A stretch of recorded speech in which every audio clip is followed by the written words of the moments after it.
Welcome to Science Around the World with Culp and Gold. Today we're going to talk to you about using a triple beam balance. We're going to start with our I can statement. You should be able to say, I can use a triple beam balance. So what are you going to do today? I will correctly identify the parts of a triple beam balance, explain and be able to demonstrate how to calibrate or zero the balance, and I will be able to explain and demonstrate how to determine the mass of a substance. Okay, the first thing we need to learn are the parts of a triple beam balance. When we look at a triple beam balance, notice it has the word triple, meaning three, and the word beam. The three beams are located in the middle of the triple beam balance. So there are three beams.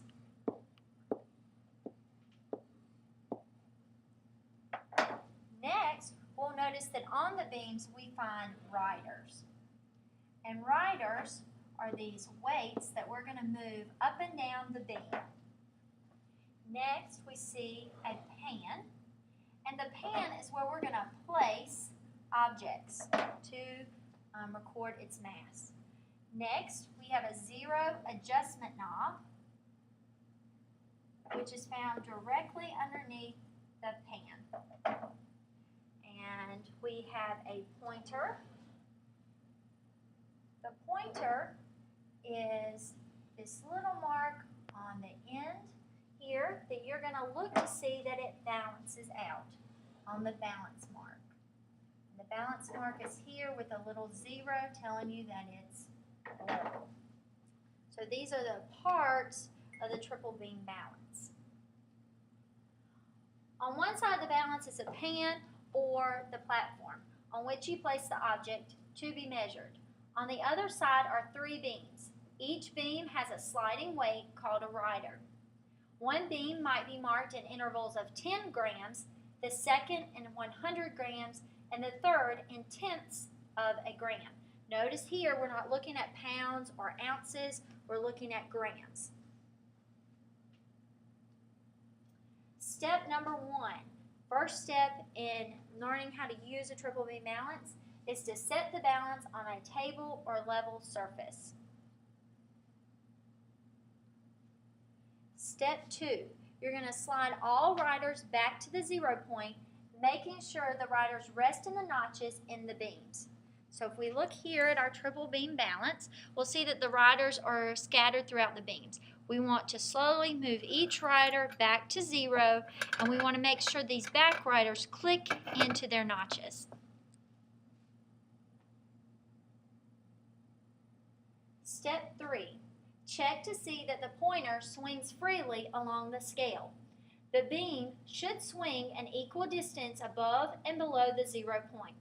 If it does not, you must calibrate, okay, that's the word, scientific term we want to use, calibrate or zero the balance. We want to level it out. Turn the zero adjustment knob until the line on the pointer comes to rest at the 0 mark on the scale. So we go back to our triple beam balance. We'll notice here that the pointer is here and it is not quite balanced. So I'm going to go over here to my zero adjustment knob and I'm going to turn the knob. And this may take a couple minutes. It's not something that's going to be automatic. Some of our triple beam balances are a little older than others. So we're going to adjust the knob until we see the pointer lines up perfectly on 0. I would suggest too that you get on eye level where you can ensure that it is on 0.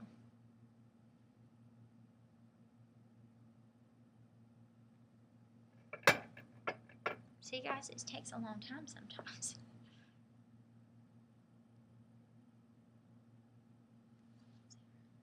Is it not? Okay, it's not quite Miss Gold. Okay. Notice too here we're using partners to make sure that each person's work is correct and double checking it all. Looks good. Okay, so moving on to step number 4. Oh, alert, alert, alert! Repeat the procedure to zero the balance every time you use it. every time you use it. Does that mean every time? Every time you use it. Alright, step number 4. Place the object to be measured on the pan, and the pointer will rise. So notice I'm going to place it directly on the pan. I'm not going to let any part of it hang off. And notice here that the pointer is now above the 0 mark. Alert, alert, alert! Never put a hot object directly on the pan. Never? Never, never put it on the pan. Alert, alert, alert! Never pour chemicals directly on the balance beam or balance pan. Notice here, I'm not going to pour the liquid into the beaker while it's on the pan.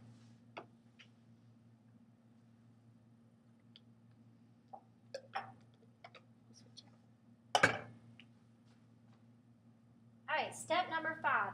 Move the largest rider along its beam until the pointer drops below the 0 mark on the scale.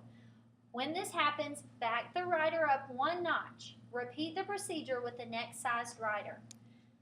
When you take a look at our triple beam balance, our largest rider is the largest beam is the beam in the middle, and it goes up by 100 grams. So I'm going to move it from the 0 notch all the way to 100.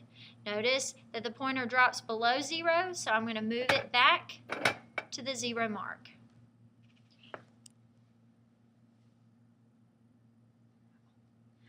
Then I'm going to move the beam that is measured in 10 grams. So I'm going to move it to the 10 gram mark. Notice that it stays above 0. Then I'm going to move it to the 20 gram mark. Notice it's still above. Then I'm going to move it to the 30, to the 40. Notice here that the pointer drops below the 0 mark. So I'm going to slide it back into the 30 gram notch.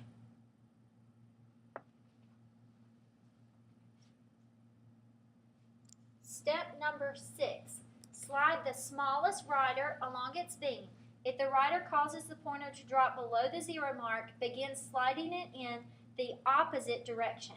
Continue sliding the rider back and forth until the pointer lines up exactly with the 0 mark on the scale. So we're going to move the smallest one, which goes up by tenths. So we're going to move it slowly. I generally move it pretty far down to see when it's going to drop. Notice here when we get to about 7.5 it drops, so I'm going to slowly tap it until I see that pointer going back up towards 0. Ms. Gold, is it balanced? Yes, it is. Okay, so we see that our largest beam that goes up in hundreds is on 0. Our beam that goes up in 10 grams is on 30, and our 10th beam is on 6.1, Ms. Cole? Yes. Okay, 6.1. Okay, so looking at step number 7. Find the mass by adding the measurements on the riders. So if you'll wait 1 second, I need to change the color of my pen. So we have 0. We have 0.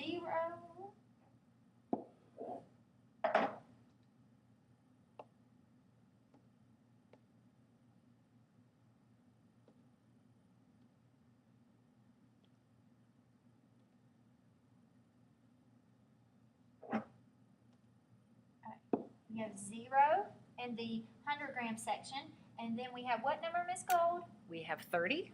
30, and then we have what? 6.1. 0.1.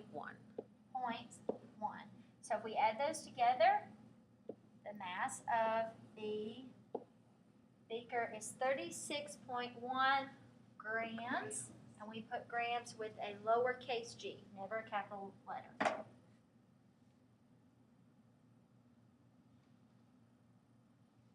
So hopefully by the end of this episode, you can go back to our I can and I will statements, and you can say that you truly know how to use the triple beam balance. We'll test you tomorrow in class, so I hope you're ready.